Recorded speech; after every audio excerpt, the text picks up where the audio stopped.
Okay, I returned with my furby self. And I'm hoping to read some of the book I've been reading. I've read it before, but kind of lost track of things. Like a year or two ago, started reading Dirk Gently's Holistic Detective Agency.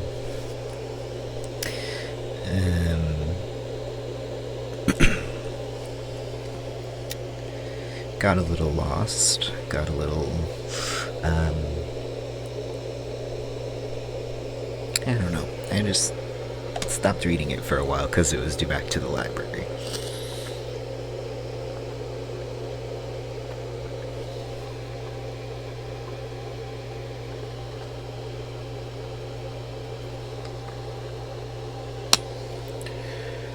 Hopefully my water sipping did not come through the mic too much. Got a little bit of a frog in my throat tonight, but here is a little bit of a book. Maybe I just said the title of it, maybe I didn't. No copyright infringement intended. This is performance art. Chapter 9. Gordon Way lay on the ground, unclear about what to do. He was dead. There seemed little doubt about that. There was a horrific hole in his chest, but the blood that was gobbing out of it had slowed to a trickle. Otherwise, there was no movement from his chest at all, or, indeed, from any other part of him. He looked up, and from side to side it became clear to him that whatever part of him it was that was moving, it wasn't any part of his body. The mist rolled slowly over him and explained nothing. At a few feet distant from him, his shotgun lay smoking quietly in the grass. He continued to lie there like someone lying awake at 4 o'clock in the morning, unable to put his mind to rest, but unable to find anything to do with it. He realized that he had just had something of a shock, which might account for his inability to think clearly, but didn't account for his ability to actually think at all. In the great debate that has raged for centuries about what, if anything, happens to you after death, be it heaven, hell, purgatory, or extinction, one thing has never been in doubt: that you would at least know the answer when you are dead. Gordon Way was dead, but he simply hadn't the slightest idea of what was he hadn't the slightest what he was meant to do about it. It wasn't a situation he had encountered before. He sat up. The body that sat up seemed as real to him as the body that still lay slowly cooling on the ground, giving up its blood heat in wraiths of steam that mingled with the mist of the chill night air. Experimenting a bit further, he tried standing up slowly, wonderingly, and wobblingly. The ground seemed to give him support, took his weight, but then of course he appeared to have no weight that needed to be taken. When he bent to touch the ground, he could feel nothing save a kind of distant rubbery resistance, like the sensation you get if you try and pick something up when your arm has gone dead. His arm had gone dead, his legs too, and his other arm, and his torso, and his head. His body was dead. He could not say why his mind was not. He stood in a kind of frozen, sleepless horror, while the mist curled slowly through him. He looked back down at the ghastly, astonished-looking him-thing lying there, lying still and mangled on the ground, and his flesh wanted to creep, or rather, he wanted flesh that could creep. He wanted flesh, he wanted body, he had none.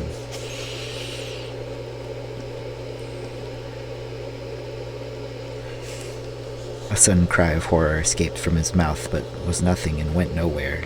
He shook and felt nothing. Music and a pool of light seeped from his car. He walked toward it. He tried to walk sturdily, but it was a faint and feeble kind of walking, uncertain and, well, insubstantial. The ground felt frail beneath his feet. The door of the car was still open on the driver's side, as he had left it when he had leaped out to deal with the boot lid, thinking he'd only be 2 seconds. That was all of 2 minutes ago now, when he'd been alive, when he'd been a person, when he thought he was going to be leaping straight back in and driving off. 2 minutes and a lifetime ago. This was insane, wasn't it? He thought suddenly. He walked around the door and bent down to peer into the external rearview mirror. this work? Hang on, I gotta change my look here for a second. Might break things. Could be serious Furby now.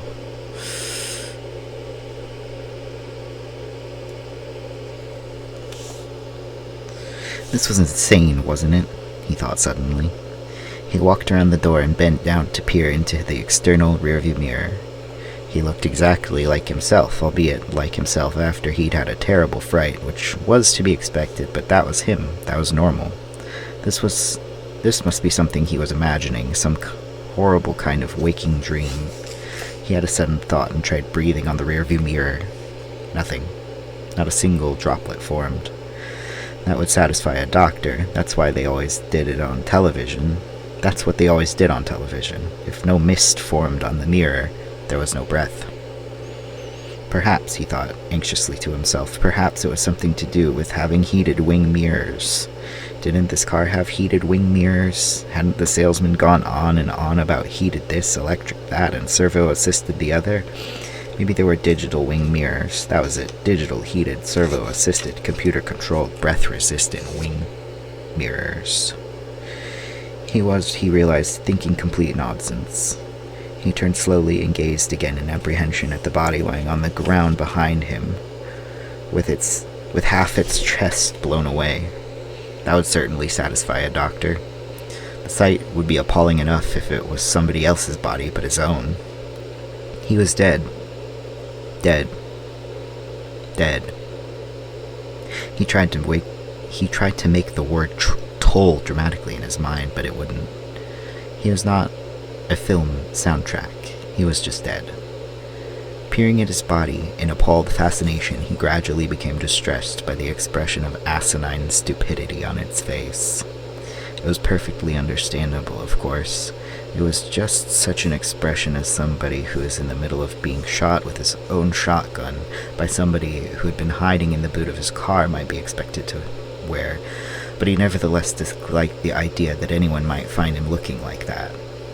He knelt down beside it in the hope of being able to rearrange his features into some semblance of dignity, or at least basic intelligence. It proved to be almost impossibly difficult.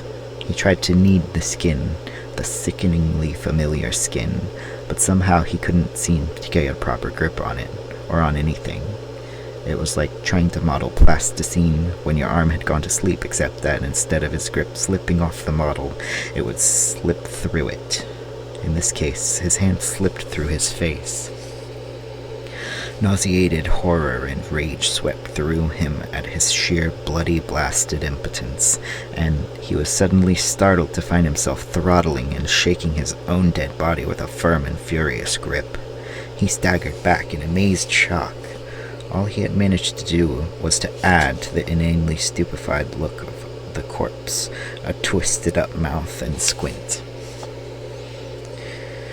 and bruises flowering on its neck. He started to sob, and this time sound seemed to come a strange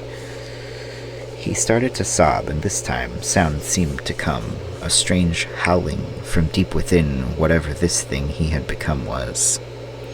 Clutching his hands to his face, he staggered backward, retreated to his car, and flung himself into the seat. The seat received him in a loose and distant kind of way, like an aunt who disapproves of the last 15 years of your life and will therefore furnish you with a basic sherry but refuses to catch your eye. Could he get himself to a doctor? To avoid facing the absurdity of the idea, he grappled violently with the steering wheel, but his hands slipped through it. He tried to wrestle with the automatic transmission shift and ended up thumping it in a rage, but not being able properly to grasp or push it. The stereo was still playing light orchestral music into the telephone, which had been lying on the passenger seat, listening patiently all this time. He stared at it and realized with a growing fever of excitement that he was still connected to Susan's telephone answering machine. It was the type that would simply run and run until he hung up. He was still in contact with the world. He tried desperately to pick up the receiver, fumbled, let it slip, and was in the end reduced to bending himself down over its mouthpiece. "Susan!" he cried into it, his voice a hoarse and distant wail on the wind. "Susan, help me! Help me, for God's sake! Susan, I'm dead! I'm dead! I'm dead, and I don't know what to do." He broke down again, sobbing in desperation, and tried to cling to the phone, like a baby clinging to its blanket for comfort. "Help me, Susan," he cried again.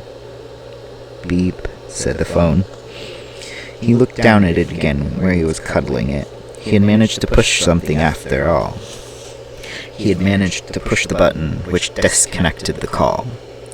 Feverishly, he attempted to grapple with the thing again, but it constantly slipped through his fingers and eventually lay immobile on the seat. He could not touch it. He could not push the buttons. In rage, he flung it at the windscreen. It responded to that all right. It hit the windscreen, careered straight back through him, bounced off the seat, and then lay still in the transmission tunnel, impervious to all his further attempts to touch it. For several minutes he sat there, his head nodding slowly as terror began to recede into blank. Cars passed by, but would have noticed nothing odd. A car stopped at the wayside.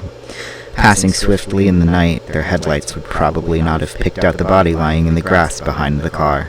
They certainly would not have noticed a ghost sitting inside it, crying to himself. He didn't know how long he sat there. He was hardly aware of time passing, only that it didn't seem to pass quickly. There was little external stimulus to mark its passage. He didn't feel cold. In fact, he could almost not remember what cold meant or felt like. He just knew that it was something he could have expected to feel at this moment. Eventually he stirred from his pathetic huddle.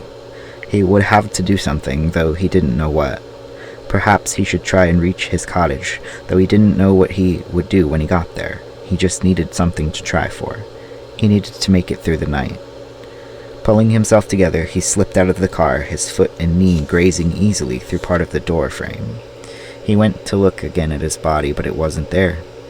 As if the night hadn't produced enough shocks already. He started and stared at the damp depression in the grass. His body was not there. And that's the end of chapter 9. I have to go now, cause I have to plate dinner up. Sorry, that was loud. I gotta plate dinner up, and yeah.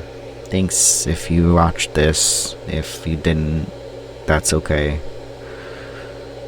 If you watched it later, that's cool.